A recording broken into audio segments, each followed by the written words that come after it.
হরি বলবো আর মদন মোহন হেরিব গো হরি বলবো আর মদন মোহন হেরিব গো। হরি বলবো আর মদন মোহন হেরিব গো। হরি বলবো আর মদন মোহন হেরিব গো।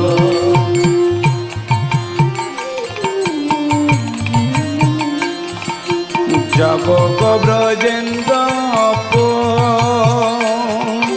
হব গোপীর পায়ের নূপুর। যাব গো ব্রজেন্দ্র হব গোপীর পায়ের নূপুর। যাব গো ব্রজেন্দ্র হব গো। जय सद्गुरुदेव। ओम नमो नारायण। हरे कृष्ण कृष्ण कृष्ण हरे हरे, हरे राम राम राम हरे हरे। सबको होली की बहुत बहुत शुभकामनाएं और चैतन्य महाप्रभु के प्रागट्य दिवस की, अमृत महोत्सव की सभी वैष्णवों को, भक्तों को बहुत बहुत शुभकामनाएं और बधाई। जैसा कि भक्तों में सर्वविदित है कि आज से लगभग 500-600 वर्ष पूर्व बंगाल में नवद्वीप में एक महान पुरुष, एक दिव्य आत्मा, एक साक्षात भगवान के स्वरूप चैतन्य महाप्रभु जी का अवतार हुआ था। फाल्गुन पूर्णिमा और अद्भुत चंद्र ग्रहण के संयोग पर साक्षात राधा कृष्ण के अवतार स्वरूप भगवान चैतन्य महाप्रभु, जिन्हें गौरांग महाप्रभु भी कहा जाता है, उनका प्रगट्य हुआ था। चैतन्य महाप्रभु साक्षात भगवान हैं। उन्होंने पूरे विश्व में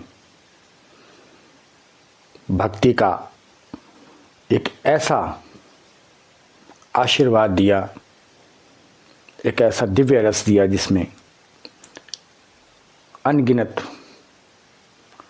भक्तों ने राधा कृष्ण के रस का पान किया। भक्ति का यथार्थ अर्थ क्या है वो बतलाया चैतन्य महाप्रभु।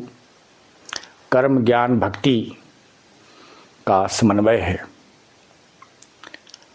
और ज़्यादातर उनमें नाम भक्ति का जो है अवतार माना जाता है, नामावतार माना जाता है। और चैतन्य महाप्रभु का जो परम जीवन है, पवित्र जीवन है, उसमें वे लगभग 48 वर्ष तक रहे इस भूमंडल पर और विश्व को हरि नाम कीर्तन से सरोवार किया, आप्लावित किया। चैतन्य महाप्रभु 24 वर्ष तक वो गृहस्थ जीवन में रहे और 24 वर्ष के बाद वे संन्यास जीवन में चले गए। उनकी फिर संन्यास दीक्षा हुई और उन्होंने बहुत सी यात्राएं की। दक्षिण भारत की यात्राएं भी की। दक्षिण भारत में जितने भी वैष्णव तीर्थ स्थल है, भगवान के तीर्थ स्थल है, उन सभी तीर्थ स्थलों में, भगवत धाम में उन्होंने जाकर के भक्ति का प्रचार किया, हरि कीर्तन का प्रचार किया और जो भी ज्ञानी लोग थे उनको भक्ति मार्ग में लगाया। बहुत बहुत विद्वानों को उन्होंने भक्ति के रस में आप्लावित किया। सबके हृदय में भगवत भक्ति की उन्होंने ज्योत जलाई। और कई जगह उन्होंने शास्त्रार्थ भी किए। कई लोग कहते थे कि कर्मकांड प्रधान है, कर्मकांड से ही प्राप्ति हो सकती है ईश्वर तत्व की। कई बहुत बहुत मूर्धन्य विद्वान ज्ञान कांड के, उन्होंने कहा ज्ञान मार्ग से प्रभु की प्राप्ति हो सकती है। तो चैतन्य महाप्रभु ने कहा कि ठीक है, सब सिद्धांत अपनी जगह सही है, लेकिन सबसे श्रेष्ठ और सुगम यदि कोई मार्ग है प्रभु को पाने का, वो भक्ति है। और भक्ति में भी नवधा भक्ति, और नवधा भक्ति का भी जो निचोड़ है वह है नाम कीर्तन, भगवान की हरि नाम का कीर्तन, महामंत्र का कीर्तन, महामंत्र का जाप। और वो महामंत्र भगवान चैतन्य महाप्रभु जी ने अपने सभी शिष्यों को, भक्तों को प्रदान किया। और जितने भी बड़े बड़े मूर्धन्य विद्वान थे वे उनके शरणागत हुए। पंडित केशव कश्मीरी, जो कि कर्मकांड और विद्वता के सागर थे, वे भी शास्त्रार्थ में चैतन्य महाप्रभु जी से पराजित हुए। और उस समय चैतन्य महाप्रभु जी बहुत कम आयु के थे, बालक थे। और नवद्वीप मायापुर में जो है उन्होंने बड़े बड़े जो तर्कशास्त्री थे और तर्कशास्त्री शिरोमणि पंडित केशव कश्मीरी जी को पराजित किया। हालांकि उनका उद्देश्य ये नहीं था, लेकिन उन्हें लगा कि इनमें बहुत सा अहंकार आ गया है, तो इसीलिए अहंकार भक्ति में बहुत बड़ा बाधक है। अहंकारी व्यक्ति जो है भक्ति मार्ग में नहीं चल सकता है। इसीलिए भक्ति मार्ग पर चलने के लिए आवश्यक है कि हम अहंकार का परित्याग कर लें। और जब अहंकार का परित्याग होता है तो भक्ति की धारा में व्यक्ति बहने लगता है और भक्ति के सागर में डूब जाता है। और वह मार्ग है जिससे ईश्वर की अनुभूति होती है। और जब ईश्वर की अनुभूति होती है तो ये जीवात्मा कृतकृत्य होती है, धन्य होती है। और शरणागति भक्ति सर्वश्रेष्ठ भक्ति मानी गई है। गीता में भी भगवान ने कहा है कि मामेकम शरणम ब्रज, कि मेरी शरण में आओ। सो इसीलिए चैतन्य महाप्रभु जैसी दिव्य आत्मा, जो कि राधा और कृष्ण भगवान का समन्वय था, स्वरूप थे, उन्होंने इस पूरे विश्व को क्या नहीं दिया है। अपनी पूरे जीवन यात्रा में, धर्म यात्रा में, भक्ति यात्रा में उन्होंने नाम पर ज़्यादा जोर दिया, क्योंकि कलयुग में केवल नाम ही आधार है, नाम ही सार है। नाम के आश्रय में चलते हुए व्यक्ति भवसागर से पार हो जाता है, क्योंकि नाम में कोई त्रुटि नहीं होती है। अन्य बड़ी बड़ी साधना में, बड़े बड़े कर्म कांड में बहुत सी त्रुटियां रह जाती हैं, वो बहुत दिग्गजों का विषय है। लेकिन कलयुग के साधारण प्राणियों के लिए वेदों में, शास्त्रों में, मानस में यही कहा गया है कि कलयुग में केवल नाम ही आधार है, नाम ही आश्रय है। नाम का आश्रय करके हम लोग परम पिता परमात्मा श्री कृष्ण भगवान जी को अनुभूत कर सकते हैं। उनकी कृपा प्राप्त करके हम गौलोक की अनुभूति कर सकते हैं।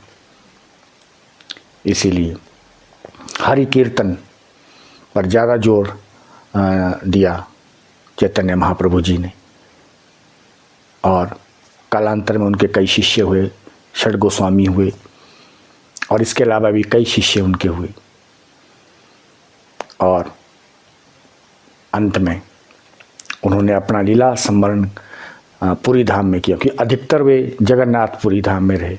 भगवान जगन्नाथ उनके इष्ट थे और वे जगन्नाथपुरी में बड़े बड़े नाम कीर्तन के जो है सत्र करते रहे, नाम कीर्तन की यात्रा करते रहे।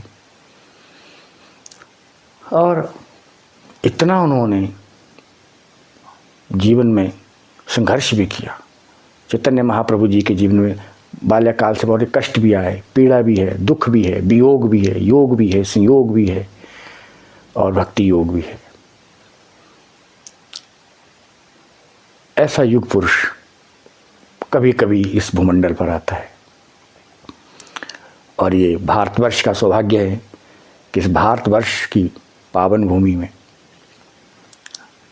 श्री राधा कृष्ण की रसमयी मूर्ति, करुणामय मूर्ति, प्रेममयी मूर्ति अवतरित हुई फाल्गुन पूर्णिमा को और पूरा विश्व आलोकित हो गया भक्ति और नाम कीर्तन के द्वारा। भक्ति के कई अर्थ हैं। भक्ति का एक अर्थ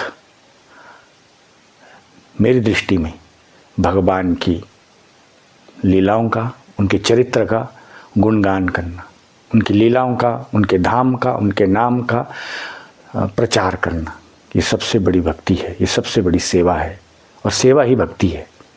भक्ति और सेवा में कोई अंतर नहीं होता है। निष्काम सेवा निष्काम भक्ति है। इसलिए हरि नाम का प्रचार, भागवतम का प्रचार, भगवान के जितने भी चरित्र है, गुण हैं, उनकी पावन कथाएं हैं, उनका प्रचार करना जनमानस में और हरि नाम कीर्तन, हरि महामंत्र का जाप, क्योंकि वह कलिमल नाशक है, कई संकटों का नाश करने वाला है, भव बंधनों से छुड़ाने वाला है नाम कीर्तन। और इसके साथ ही कुछ दिनचर्या भी है आहार और विहार की, उसका भी वैष्णव मार्ग में विशेष ध्यान रखा जाता है कि हम क्या खाएं क्या ना खाएं, कैसा जीवन जिएं, पवित्र जीवन जिएं, वैष्णव जीवन जिएं। चैतन्य महाप्रभु जी ने कई उच्च कोटि के ग्रंथों की रचना भी की और कई स्थानों में जाकर के उन्होंने बहुत से लोगों को दीक्षाएं दी, चेतना दी, भक्ति दी, करुणा दी, अपना प्रसाद दिया, अपना आशीर्वाद दिया और क्या क्या नहीं दिया चैतन्य महाप्रभु जी ने। मैंने पहले ही कहा कि ऐसे अवतारी पुरुष यदा कदा ही आते हैं और कलयुग में ये दिव्य अवतार है भगवान चैतन्य महाप्रभु जी। अवश्य आपको चैतन्य महाप्रभु जी का जीवन चरित्र पढ़ना चाहिए, उसका स्वाध्याय करना चाहिए। चैतन्य चरितामृत एक अद्भुत पावन ग्रंथ है वैष्णवों का और इसको सब पढ़ सकते हैं, स्वाध्याय कर सकते हैं।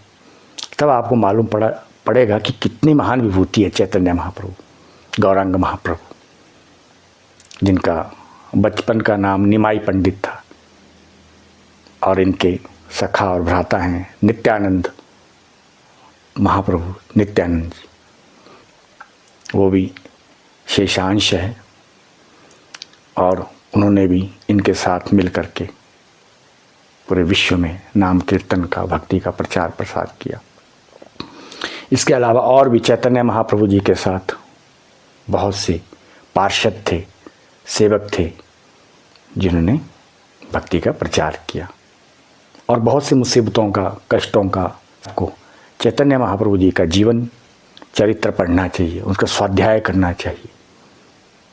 चैतन्य चरितामृत एक अद्भुत पावन ग्रंथ है वैष्णवों का और इसको सब पढ़ सकते हैं, स्वाध्याय कर सकते हैं। तब आपको मालूम पड़ेगा कि कितनी महान विभूति है चैतन्य महाप्रभु, गौरांग महाप्रभु, जिनका बचपन का नाम निमाई पंडित था और इनके सखा और भ्राता हैं नित्यानंद महाप्रभु, नित्यानंद जी, वो भी शेषांश है और उन्होंने भी इनके साथ मिल करके पूरे विश्व में नाम कीर्तन का, भक्ति का प्रचार प्रसार किया। इसके अलावा और भी चैतन्य महाप्रभु जी के साथ बहुत से पार्षद थे, सेवक थे, जिन्होंने भक्ति का प्रचार किया और बहुत सी मुसीबतों का, कष्टों का सामना किया। कई तरह का समाज था उस समय, तो उसको, जो विकृत समाज था, उसको सही किया और भक्ति मार्ग पर लगाया। ऐसे महान कार्य किया भगवान चैतन्य महाप्रभु जी ने। सारा श्रेय भक्ति मार्ग का चैतन्य महाप्रभु जी को जाता है। इसलिए हर व्यक्ति को चैतन्य महाप्रभु जी को पढ़ना चाहिए, उनके जीवन को पढ़ना चाहिए। उनकी जो शिक्षाएं हैं उनको अपने शिक्षा अष्टक, एक बहुत सुंदर उनके उपदेश है, उसको धारण करना चाहिए। और एकादशी का बहुत महत्व बतलाया गया है। तो इसीलिए चैतन्य महाप्रभु जी का जीवन बहुत विस्तार है, उसमें बहुत आनंदमय है, बहुत प्रेममय है। चैतन्य चरितामृत जब आप ग्रंथ पढ़ेंगे तो आपको भाव समाधि का अनुभूति हो सकती है, भगवान की अनुभूति होने लगती है। मैंने उसको पढ़ा है, मेरे पास एक छोटा ग्रंथ भी है, एक बड़ा ग्रंथ भी है, जिसमें भगवान चैतन्य महाप्रभु जी का संपूर्ण जीवन दर्शन दर्शाया गया है, महापुरुषों के द्वारा, वैष्णव भक्तों के द्वारा, आचार्यों के द्वारा। इसीलिए एक बार फिर सभी भक्तों से विनम्र प्रार्थना है कि इस बार होली महोत्सव में जो है, होली हम हरि कीर्तन की मनाएं, फूलों की होली मनाएं, भाव की होली मनाएं और शुद्ध सात्विक रंगों की होली मनाएं और भगवान का हरि कीर्तन, हरि गायन करें, हरि के भजनों का ज़्यादा गायन करें, नृत्य करें और हरि कीर्तन करते हुए नृत्य करना है, और ताकि यह होली आनंदमय हो जाए, भक्तिमय हो जाए। इसीलिए इस होली की भी सभी देशवासियों और भक्तों को बहुत बहुत शुभकामनाएं प्रेषित की जाती हैं। और चैतन्य महाप्रभु, गौरांग महाप्रभु, दिव्य अवतारी महापुरुष के जन्मोत्सव, प्रागट्योत्सव, अमृत महोत्सव, अवतार, कुछ भी कहो, शब्द कम पड़ जाते हैं। उनके श्री चरणों में वंदन करता हूँ और श्री भगवान चैतन्य महाप्रभु जी के जयंती पर आपको शुभकामनाएं देते हैं। एक बार मेरे साथ बोलेंगे, हरे कृष्ण कृष्ण कृष्ण हरे हरे, हरे राम राम राम हरे हरे। ओम नमो नारायण।